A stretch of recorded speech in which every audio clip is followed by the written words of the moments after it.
அன்பே சிவம் மனமே குரு என்றுணர்த்திய குருவே போற்றி. எனக்குள் இறைவனை உணர வைத்த குருவே போற்றி. குணங்கள் மாறுபடுறதுக்கு 3 விதமான காரணங்கள் உண்டு. தாய் தாப்பனுடைய எண்ணங்களால் எந்த நிலையில் இருந்து பிறந்தாங்களோ அந்த நிலையில் அந்த பிள்ளைகளுக்கு குணங்கள் மாறும். கண் பார்வையினுடைய உலக காட்சிகளை கண்டு அந்த காட்சிகளுக்காக குணங்கள் மாறும். இருக்கிற சூழ்நிலை, அவனுடைய வறுமை, அந்த தாக்கத்தினால குணங்கள் மாறும். இந்த 3 விதமான குணங்களும் ஒரு மனுஷனுக்கு மாறுபடும், அந்தந்த நிலைக்கு ஏற்ற மாதிரி மாறுபடும். ஆனால் குணங்கள் முக்கியமாக எண்ணங்களாக மாறும்போது அவனுக்கு சுவாச காற்று வெளியே போய் உலகத்தில் உள்ள காற்றை திருப்பி அவன் சுவாசிக்கும் போது உலகத்தில் உள்ள எண்ணங்கள் எல்லாம் அவனுக்குள்ளே போய் உருவாகுது. உருவாகும் போது அவன் கற்பனை வாழ்க்கைக்கு பயணம் பண்ண வேண்டியதாக இருக்குது. அதனால் காரணம், இப்போ எல்லாரும் சொல்லுவாங்க உடன்பிறப்பு உடன்பிறப்புன்னு. உடன்பிறப்புன்னு யாரும் பிறந்ததே கிடையாது. ரெட்டை போகிற குழந்தை பிறக்கிறது கூட அது ஒரு முறை பிறக்கும், இது ஒரு முறை பிறக்கும். ஒன்றா பிறந்தது யாருமே கிடையாது இது வரைக்கும் உலகத்தில். ஆனால் ஒன்றா பிறந்தது உடன்பிறப்பு அப்படின்னா உயிரும் உடலும் உடன்பிறப்பு. ஒரு உடலுக்குள்ள உயிர் இல்லைன்னா அந்த உடல் பூமிக்கு வெளியே வராது. ஆனால் அந்த உடல் இல்லைன்னா உயிர் செயல்படாது. அப்போ உடலும் உயிரும் சேர்ந்ததான் உடன்பிறப்பு. அந்த உடன்பிறப்பு தான் உலகத்தில் வருது.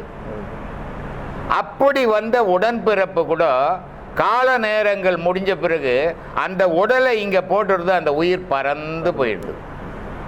அப்போ இந்த உலகத்தில் நிலையானது எது அப்படின்னு பார்த்தா நம்ம உடல் கூட இல்லை. தாய் தப்ப நிலையானவங்களான்னு பார்த்தா அவங்களும் நிலையானவங்களா இல்லை. மனைவி மக்கள் நிலையானவங்களான்னு பார்த்தா அவங்களும் நிலையானவங்களா இல்லை. கணவன் இருக்கிறா, மனைவி இறந்து போகிறான். மனைவி இருக்கிறா, கணவன் இறந்து போகிறான். தாய் தகப்ப இருக்கிறான், பிள்ளைகள் இறந்து போகிறான். அப்போது இது எதுவுமே நிலையான பொருளாக இல்லையே. இன்னைக்கு சொல்கிறான் நான் பணக்காரையா, எல்லாரையும் அடக்கி ஆளுவையா அப்படின்றான். நாளைக்கு பார்த்தா இந்த பணக்காரன் பிச்சைக்காரனாய் அடுத்தவங்ககிட்ட கை நீட்டுற நிலைமை வந்துடுது. அப்போது இந்த பணமும் நிலையானதாக இல்லை. அப்போ நிலையானது எது இந்த உலகத்தில் அப்படின்னு பார்க்கணும். இதை மக்கள் எல்லாம் சிந்திக்கணும். ஏதோ நான் பொழுது போகிறதுக்கு பேசுகிற விஷயம் இல்லை நான் பேசுறதெல்லாம். எல்லா ஞானிகளும் எல்லா ஆன்மீகவாதிகளும் பேசுனாங்க, கடவுளை பற்றி பேசுனாங்க. ஆனால் இந்த கடவுள் சுகவாசியாக இருக்கிறாரு. கடவுளுக்கு ஒரு குறைவும் இல்லை, அவருக்கு குறைவு ஏற்பட போகிறதே இல்லை. ஏன்னா ஆரம்பமும் முடிவும் இல்லாத பொருள் அது. இறப்பும் பிறப்பும் இல்லாத பொருள். எது இறப்பு எது பிறப்பு இருக்குதோ அதுக்கெல்லாம் துன்பங்கள் வரும். அப்போது இந்த மனிதன் பிறப்பும் இறப்பும் இயற்கையாக ஏற்றுக்கினவன். அப்போ இந்த மனிதனுடைய மனத்துக்கு துன்பங்கள் வரும். அப்போ மனுஷன் ஆன்மீகவாதிகள் அறிஞ்சவங்க, இறைவனை அறிஞ்சவங்க, உலகத்தை அறிஞ்சவங்க, உண்மையை அறிஞ்சவங்க என்ன பேசணும் அப்படின்னா மனுஷனுடைய மனசை தெளிவிக்க பேசணும். அது ரொம்ப முக்கியமானதாக இருக்குது இந்த காலகட்டத்தில். இறைவன் இருக்கிறான், இறைவன் இல்லைன்னு யாரை மறுக்கிறான்னா அவன் மனுஷன்லேயே சேர்க்கை இல்லை. இறைவன் இல்லைன்னா ஒரு மனுஷனே இருக்க மாட்டான். ஆனால் அந்த இறைவனை மட்டும் பேசி என்ன பண்ண போகிறோம்? மனித பற்றியும் பேசுங்க, மனசை பற்றியும் பேசுங்க. அந்த மனசை தெளிவடைய வைங்க. மனிதன் தெளிவாக வாழ்ந்தான்னா இறைவனை வழிபடுவான். மனிதன் குழப்பத்தில் இருந்தான்னா இறை வழிபாடு நின்று போயிடும் இல்லையா? அதனால் நான் பேசுறது அதிகமான முறையில் மனுஷன், மனசு, கடவுள், இது 3ஐயும் கலந்து பேசுகிறேன். இதை ஒவ்வொரு ஆளுங்களும் இதை சிந்திக்கணும். நான் என்ன பேசுகிறேன், ஏதோ பொழுதுபோக்கு வீடியோவில் பேசணுன்றதுக்காக நான் பேசுகிறதே கிடையாது. அப்படி நான் பேசி ஒன்றும் சாதிக்க போகிறதும் கிடையாது. மூச்சை கவனிக்கணும்னு சொன்னீங்க. மூச்சை கவனிச்சா தான் மனம் அடக்கிடுதா சாமி? அப்புறம் எப்படி மூச்சை நீங்கள் கவனிக்கக்கூடாது, அது பாட்டில் எண்ணம் வந்தால் வந்துட்டு போகுது அப்படிங்கிறீங்க. ஆனால் மூச்சை கவனிக்கணுங்கிறீங்க. மூச்சை கவனிக்கும் போது மனம் எங்கே இருக்குன்னு தெரியும். சொன்னது மூச்சை கவனிக்கக்கூடாது இல்லை சாமி, மூச்சை மட்டும்தான் கவனிக்கணும். வரக்கூடிய எண்ணங்களை மேலே நீங்கள் போகாதீங்க. உடம்புல 1000 விஷயங்கள் நடக்கும், எதுவுமே நமக்கு முக்கியம் இல்லை. புரியுதுங்களா? நம்மளுடைய நோக்கம் என்ன? நம்மளை காப்பாற்றக்கூடிய ஒரே பொருள் இந்த மூச்சு தான். இந்த மூச்சின்னு ஒன்று இல்லைன்னா எனக்கும் இறைவனுக்கும் சம்மந்தம் இல்லாமல் ஆகிடும். நான் இறைவனை பற்றி பேசுகிறேன், இறைவனை பற்றி சிந்திக்கிறேன், எதோட துணை கொண்டு சிந்திக்கிறேன்? இந்த மூச்சு துணை கொண்டு தான். நான் மனுஷனாக வாழ்றதுக்கு காரணமே இந்த மூச்சு தான். நான் மகான ஆகிறதுக்கு காரணமாக இருக்க போது இந்த மூச்சு தான். இந்த மூச்சு தான் எல்லாத்துக்கும் அடிப்படை. அப்படிப்பட்ட மூச்சு மேலேயே கவனமாக இருந்தீங்கன்னா இந்த சிந்தனைகள் 1000 வரும். அதை பற்றி கவலைப்படாமல் இதில் கவனமாக இருந்தீங்கன்னா நாளடைவில் மனம் ஒடுங்கும். வர்றதே இல்லை சாமி. மூச்சை கவனிக்கும் பொழுது வேறு எந்த சிந்தனையும் வரதில்லை. ஒரு 5 நிமிஷம் கழிச்சு பார்த்தோம்னா எங்கேயோ சேலத்தில் நிற்கிற மாதிரி இருக்குது, யாரையோ பேசிட்டு இருக்கிற மாதிரி. கொஞ்ச நேரம் 2 நிமிஷம் 3 நிமிஷம் அப்படியே இருக்குதான், திடீர்னு பார்த்தா எங்கேயோ யார்கிட்டையும் பேசிட்டு இருக்கிற மாதிரி இருக்குது. ஆக திடீர்னு வந்து சேர்ந்துருதா எங்கேயோ நடக்குது. ஏன் தெரியல, அப்படியே நம்மளை கொத்தி எடுத்து போய் பக்கத்து தெருவில் விட்டுருவாங்க. சாமி இந்த எண்ணங்கள்லாம் பார்த்துக்கணும். இந்த எண்ணங்கள்லாம் எப்படி வருது சாமி? நம்ம பார்த்தது, பிடிச்சது, கேட்டது, வந்தது இதெல்லாம் தான் உள்ள போட்டு வச்சுக்கோங்க சாமி, போட்டு வச்சுக்கிறோம். ஏன்னா இப்போ நம்ம செவ்வாய்க்கிரகத்தை பற்றி நம்ம யாரும் ஒன்றும் கேட்டதில் போனதில்லை, அதை பற்றி யாருக்கும் வர்றது கிடையாது. அப்போ நம்ம பழகினது தான் வருது இல்லைங்களா? அதனால் இப்போ மூச்சை கவனிக்கும் பொழுது அதெல்லாம் வர்றதில்லை. ஆனால் திடீர்னு என்னென்னு பார்த்தோம்னா எங்கே உட்காந்துருக்குறோம், யார்கிட்ட பேசிட்டு இருக்கோம்னா தெரிய மாட்டேது, எங்கேயோ இடத்துல உழம்பிட்டு இருக்கிறோம். டப்புன்னு எனக்கு புரிஞ்சு போயிடுது, மனம் வேறு எங்கே போயிடுச்சுன்னு டப்புன்னு சொல்லிட்டு மூச்சை கவனிக்கிற மாதிரி இருக்குது. இப்படி தான் பாடம் பண்ணிட்டு இருக்கிறேன். ஆனால் நல்லா தான் இருக்குது சாமி. இந்த பாடம் வாங்கினதுலேருந்து நல்லா தான் இருக்கிறேன். ஒன்றும் பிரச்சனை இல்லை. நல்லா பண்ணுங்க சாமி. பண்ணுறேன். தடுமாற்றெல்லாம் நாளடைவில் மாறிடும். எல்லாம் மாறிட்டு தான் சொல்கிறேன். ஆனால் இப்போ எல்லாரும் சொல்கிறாங்க ஐயா அங்கே இருக்கிறாரு, இங்கே இருக்கிறாரு, அப்படி இருக்கிறாரு, இப்படி இருக்காருன்னு சொல்கிறாங்க சாமி. நான் அதெல்லாம் நம்பலை. ஐயா எங்கே இருக்கிறாருன்னு எனக்கு தெரியும். ஐயா இங்கே தான் உட்காந்துக்கிறாரு பக்கத்தில். ஐயா நம்ம எல்லாருக்குள்ள இல்லை சாமி, நீங்கள் தான் ஐயாவே. அதனால் நம்ம எங்கே இருக்கிறோமோ அங்கே ஐயா இருப்பார். கேசரி உப்புமா 2 பொருள் ஒன்று தான், பேர் தான் வேறு வேறு. உங்களுக்கு பேர் மாதிரி இருக்குது, அவங்களுக்கு வேறு பேர மாரி. ஆனால் ஐயாவுடைய ரத்தம் தானே நீங்கள். அப்போ அவங்க தானே நீங்கள். நம்ம பிள்ளை தானே, நம்ம பிள்ளை தானே சாமி நம்ம. அப்போ ஐயா யார்? ஐயா இந்த மாதிரி பேசின்னு இருந்தா நம்ம என்னதான் பண்ணுறது? என்னது எது உண்மை சாமி? அன்புக்கு தலைவனாக இல்லை, நான் எல்லாரும் சொல்லுவாங்க அங்கே பார்த்தேன் இங்கே பார்த்தேன். எனக்கு நம்பிக்கை இல்லை. ஐயா தான் பக்கத்தில் உட்காந்து அவர்கிட்ட தான் பேசிட்டு இருக்கிறது. உங்களை தான் நான் ஐயாவை நினைக்கிறேன்னு தவிர ஐயா வேற எங்கே அங்கே இருக்குல்ல. ஐயா நினைக்கிற நேரமெல்லாம் எங்கே நம்ம மனசுக்குள்ளே இருக்குது. உங்களை நினச்சாலே ஐயாவை நினச்ச மாதிரி தான் இல்லைங்களா சாமி?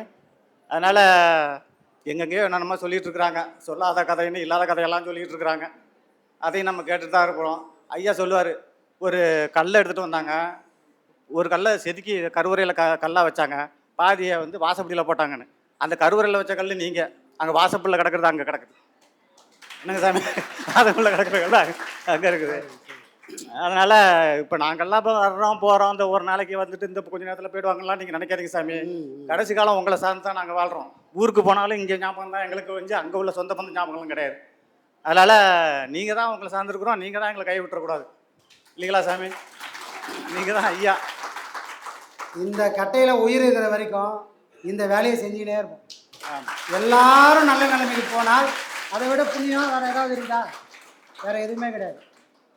ஐயா செஞ்ச சேவையை நம்ம தொடர்ந்து செய்வோம். இதில் காசு பணமோ லாப நஷ்டமோ எதை பற்றியும் பிரச்சனை இல்லை. இல்லை சாமி, இப்போ எனக்கு நல்லா புரிஞ்சு போச்சு சாமி. நான் இந்த உடல் இல்லைன்னு நல்லா தெரிஞ்சு போச்சு. நான் செத்து போட்டால் ஒரு பணம் அவ்வளோதான். நான் மேலே போயிட்டு போகிறேன், எங்கேயோ நிற்க போகிறேன். ஒரு நாய் வீட்டுக்கிட்ட செத்து கிடந்தாலும் இது நாளைக்கு நார்மல்னு யாராச்சும் எடுத்து கொண்டு போய் ஒதுக்கி போடுறாங்க. ஒரு மனுஷன் செத்து கிடந்தா சும்மா விடுவாங்களா? நாளைக்கு நார்மல்னு சொல்லி 4 பேராவது வரமாட்டானா? எதுக்கு சொந்த பந்தத்தை நம்ம கடைசி வரைக்கும் நினச்சிக்கிட்டு அவங்களுக்கு லாஸ்ட் வரைக்கும் நம்ம ஊழியம் பண்ணிகிட்டே இருக்கணுமா? பிடிக்காத சொந்த பந்தத்துக்களுக்கு நம்மங்கிறது யாருன்னு உணர்ந்து போச்சு. இப்போ சாப்பிட்றனோ இல்லை இதை விட்டு அங்கிட்டு போகிறோன்னா சொல்ல முடியாது. அந்த உணர்வு எனக்கு வந்துருச்சு, எப்போ வேணாலும் எனக்கு சாப்பிடலாம்னு. ஆனால் அதுக்குள்ளே நான் நல்லதாக தான் செஞ்சுக்கிட்டு இருக்கணும்னு மனசு தோணுது. இந்த பாடத்தோட வலிமை எனக்கு அந்த அளவுக்கு எனக்கு வலிமை கொடுக்கு சாமி. அதனால் 4 பேர் வர விட அந்த சாமி, ஒருத்தன் போலீஸுக்கு போன் அடிச்சா அந்த உடம்பு தூக்கிட்டு போயிடுவான். அதை உதச்சானா அதில் தூக்கி போட்டானே ஒன்றும் இல்லை. நானுங்கிறது போயிட போகிறேன். இந்த உடம்பு எப்படி இது போடு, இதுக்கு விட்டு போய் என் கெட்டவன்ட்டெல்லாம் சவாசம் வச்சுக்கிட்டு எதுக்கு தெரியணும்? சொந்த பந்தமெல்லாம் சும்மா நல்லா இருந்தும் எந்த உரம் இல்லாமல் இருக்குதுங்க சாமி, அவ்வளோ பேர் இருந்து. அப்போ அதுக்காக அவன் சொந்தம் வேணும்ட்டு 4 பேர் வந்து இப்போ நல்லா இருக்கிற நேரத்தில் உறவு இல்லை. அப்போ செத்து போன பிறப்பட ஒரு மாலை கட்டி கொண்டு போட்டதுனால வாயிடுமா சாமி? அதனால் அந்த அழிய போகிற உடலுக்கு, அதனால் நான் சந்தோஷமாக நான் வெளியே இருப்பேன். என் உடலில் தான் இங்கே கிடக்கும். அது யார் உதச்சானா, தூக்கி போட்டானா, ஆற்றுல தூக்கி போட்டானா, குளத்தில் தூக்கி போட்டானா ஒன்றும் இல்லை. ஆனால் எவனோ ஒருத்தன் அது 4 மணி தூக்கி கொண்டே பொறிச்சு தான் ஆகணும், இல்லைன்னா வேறு ஏதாச்சும் தான் ஆகணும். எனக்கு ஒன்றும் பிரச்சனை இல்லை. இதை சொல்கிறது தான் நான் வந்திருக்கிறேன். அவ்வளோதான் சாமி. இதுவே பெரிய பக்குவம் சாமி. இல்லை, இந்த பக்குவத்தை நான் நினச்சிட்டேன். இதுதான் எனக்கு இந்த பாடத்தில் வந்த பக்குவம். நல்லா புரியுது எனக்கு. எவன் ஒருத்தன் தான் சாவு எப்போ வேணாலும் நடக்கலாம்னு சொல்லி உணர்ந்தானோ அவன் எந்த தீமை செய்ய நடக்காதாங்க. தப்பு எந்த தீமை நடக்காதுங்கிறது நல்லா உணர்ந்துட்டேன். அடிக்கடி டெய்லி நான் சரியாக பாடம் பண்ணுறேனோ இல்லையோ, சரியாக கூட பண்ணலன்னே வச்சுங்க, ஆனால் இந்த அளவுக்கு நான் நினச்சதெல்லாம் நடக்குது. ஆனால் அந்த பாடத்தாலேயே கடவுளை கண்ட கடவுளை அவருக்கு எவ்வளவு கொடுத்துருப்பாரு. ஆனால் அவ்வளவு இந்த மாளிகையெல்லாம் அவர் தயார் பண்ணி வாங்கி அது எங்கேயோ யாருக்கிட்டேயே கிடக்குதுன்னா எவ்வளவு சங்கடமாக இருக்குது. அதில் அவர் நிம்மதியாக கவலைப்படாது சாமி. அதை பற்றி உயிர் எப்பவுமே இங்கே தான் இருக்குது, வெறும் கல் மண்ணு தான் இருக்குது. இந்த பாடத்தினால நிறைய கிடைக்குது சாமி. நினச்சதெல்லாம் கிடைக்குது, கிடைக்கிறது தான் நினைக்கிறோம் நம்ம. ஆமாம், அந்த அளவுக்கு இதுதான் உனக்கு தேவைன்னு அது நினைக்க சொல்லுது, அதனால் அதை நினைக்கிறோம். இல்லைன்னா அது வேறு எதுவும் நமக்கு தேவையில்லாத அது தேவையில்லாத மட்டும் தான் நினைக்க, தேவையில்லாத நினைக்க மாட்டேன் சாமி. எனக்கு அதான் சாமி ஐயா கொடுக்குற எனக்கு பக்குவம். எனக்கு யாரும் சொந்த பந்தமெல்லாம் இருந்து நான் ஒதுங்கிட்டேன். நான் உண்டு, அது உண்டு, அவ்வளோதான். நான் எப்போ செத்தாலும் கவலை இல்லை. அது உள்ள நமக்கு நல்லா சொல்லிட்டு முடிஞ்ச வரைக்கும் ஐயா நினைவோட இருந்து சாகணும் தான் எனக்கு ஆசை சாமி. வேறு ஒன்றும் இல்லை. நன்றி, வணக்கம், ஆத்மா வணக்கம் சாமி. ஆத்மா வணக்கம் சாமி. நாங்கள் எல்லாருக்கும் சொல்லிட்டாரு. இப்போ அவர் வாழலை, எல்லாரையும் வாழ சொல்கிறாரு. என்னைக்கு ஒன்றா எது ஒன்றா நடக்கும். இருக்கிற வரைக்கும் நான் நல்லவனாக வந்துட்டு போனப்பா. இப்போ அவர் சொல்ல வரதா தான் நம்ம எல்லாருக்கும் சொல்கிறாரு. இப்போ நீங்களும் எங்களை பற்றி ஒன்று நினைக்க வேணாம் சாமி. ஊருக்கு போனாலும் உங்கள் ஞாபகம் தான் சாமி எங்களுக்கு அங்கே இருந்துக்கிட்டு இருக்கோம். ஆசிரமம் உங்கள் தான் எங்களுக்கு இருந்துட்டு இருக்கு. அங்கே ஊர் சொந்த மந்த ஞாபகம்லாம் வராது. அடுத்தது என்னன்னா, ஏன்னா டெய்லி ஐயா கூட உறவாடிட்டு இருக்கலாம். பாடம் பண்ணி உறவாடிட்டு சாமி. அப்போ பாடத்துக்குள்ளே போனோன்னா எங்கே போவோம்? உங்கள் ஞாபகம் தான் வரும், ஐயா ஞாபகம் தான் வரும். அப்புறம் எங்கே இருக்குது? எப்போ பார்த்தாலும் நான் மூச்சு நான் கவனிச்சுட்டு தான் வந்து பஸ்ஸில் வரும்பொழுது கூட மூச்சு கவனிச்சுட்டு தான் வருவேன். ஆனால் இதில் ஒரு சிக்கல் சாமி. எனக்கு இந்த வந்து போகிறதுனால ஒரு சிக்கல் இருக்குது. என்ன பண்ணிடுறாங்க, எனக்கு பாட்டுன்னா அவ்வளோ உயிர். இப்போ பாட்டுனா பிடிக்க மாட்டேன் சாமி. ரெண்டாவது சவுண்டை வச்சு விட்றானுங்க பஸ்ஸில். உட்காந்துட்டு கேட்கறதுக்கு பைத்தியம் பிடிச்சி போயிடுது. சரின்ட்டு சரி இந்த பஸ்ஸில் போனால் பாட்டு போடுவான்னு சொல்லிவிட்டு லேட் பண்ணுவோம் அப்படின்ட்டு வேறு பஸ்ஸில் போனோம்னா அவன் கொஞ்ச நேரம் கம்முன்னு வந்துட்டு பாதி தூரம் வந்தானே பாட்டை போட்டுருவான். பைத்தியம் வச்சு ஏமாத்துறாங்க. அது மாதிரி இருக்குது சாமி. சரி, ஆத்மா வணக்கம் சாமி. மற்றவங்களும் பேசணும். நன்றி, வணக்கம் சாமி.